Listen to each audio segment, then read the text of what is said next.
All right, let's get into this a little bit. Schumann Childhood Scenes. We're gonna go through probably the whole thing, okay? And today we're gonna do number 1, probably do number 2 and 3 as well. Okay, I have not played all of these. I've played most of them, teaching most of them. I'm just slowly going through it. Okay, childhood scenes number 1. So here we go. One of the biggest things that's always discussed in here is this rhythm.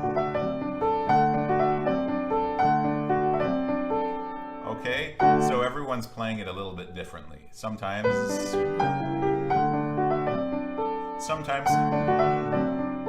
that's the way it looks on paper, and some students especially do. Okay, don't do that. That's better. Keep it simple. You know, the most simple way of doing it is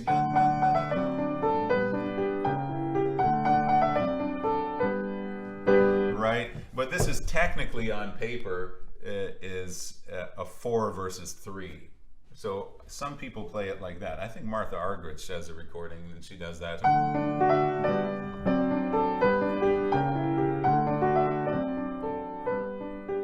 Can work. I like to keep it simple. Basically, we're turning this 16th note into a 16th triplet note to match the triplets in the accompaniment in the middle. There are 3 musical lines here.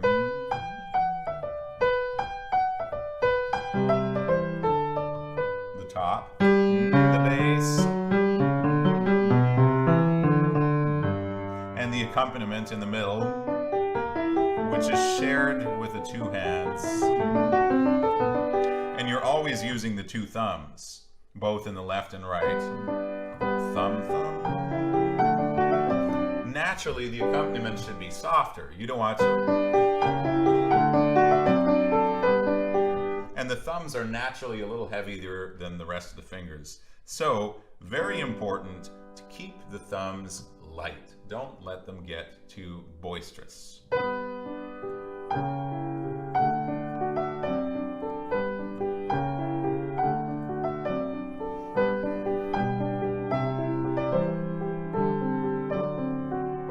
Forget to do that, you're going to have things sound sometimes like this. See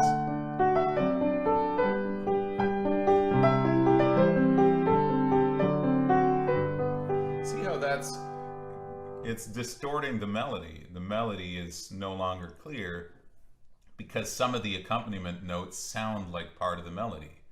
You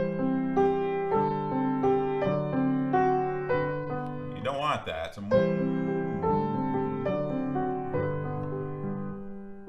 So keep the thumbs very light. That's the number 1 piece of advice for this. How to shape it now. Okay, this is a much more expressive chord. It's a very expressive chord, right? Yeah, we have a diminished 7th here. Our 2nd chord. We go from the tonic to a diminished 7th. The dominant, and back to the tonic. So shape that. This is the dominant. This is also the dominant. So no need to go crescendo with this. Keep it and then go down.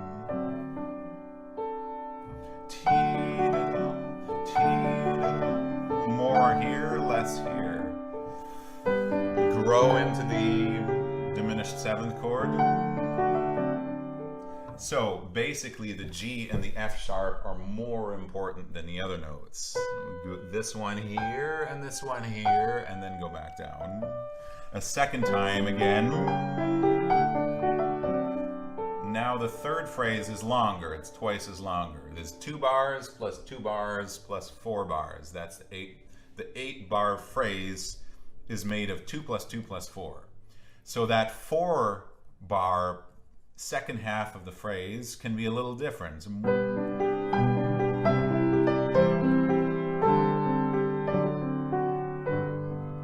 That's one way of doing it. Okay, so you could go all the way to here. Maybe that's going even too far. But the idea is that don't do 3 times the same thing.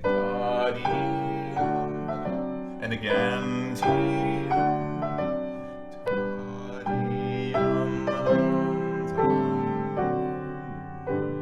You see that? The first time, the second time, the third time. Something different the third time. You have a few possibilities there.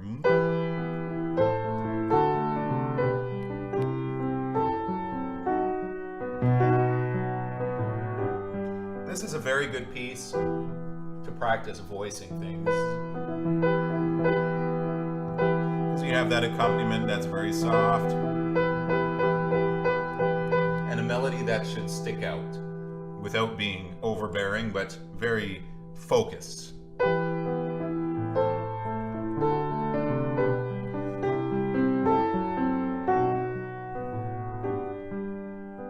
Ritardando. When Schumann writes his ritardando, he's often writing the dots after, or he just writes ritardando or retard dot. And that's a very localized thing. He doesn't typically write a tempo all the time. I think he just likes to do so much of it. There isn't really room to write that, right? Slow down, back to tempo, and slowing down.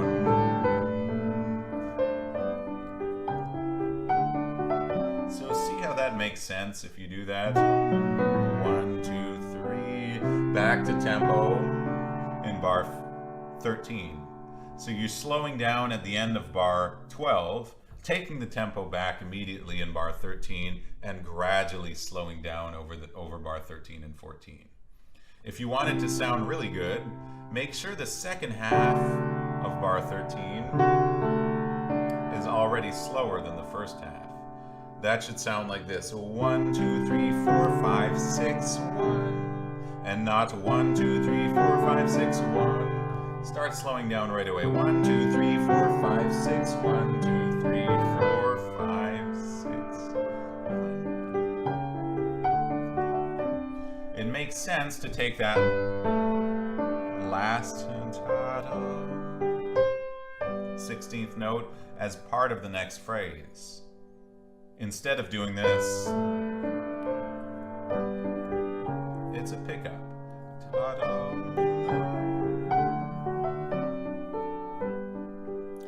Okay, we can talk about fingerings a little bit here. There's decent ones in the Heavenly Edition. And there's other possibilities here. You don't have to put 3-2 here. You could put 5-3 and then 4-5. But whatever fingering you put, don't do 5-5 on the 16th notes in either hand. Don't do that. You know, arrange yourself so that somehow you can get 4 5s here. And that brings us to the end.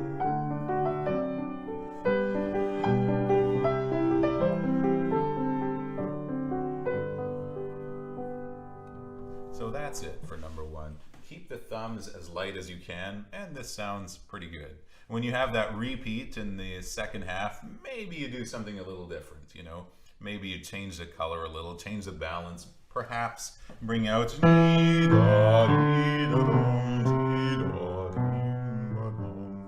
little more.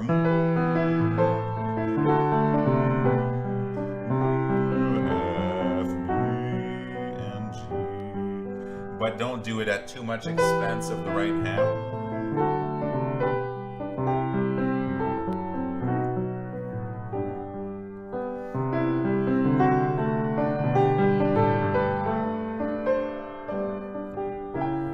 Another thing you probably would want to do is slow down differently the second time. If you have some ideas how to do it a little different than the way Schumann wrote it, then the second time you could do it that way. You know, first time exactly the way he wrote it.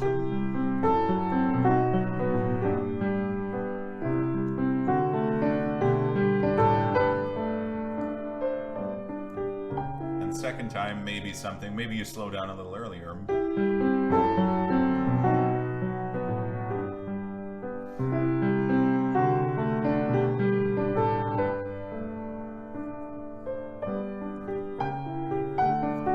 Maybe take a little more time there. So it's varied. Okay, there we have it. The number one Schumann Childhood Scenes, number one. Distant lands and people.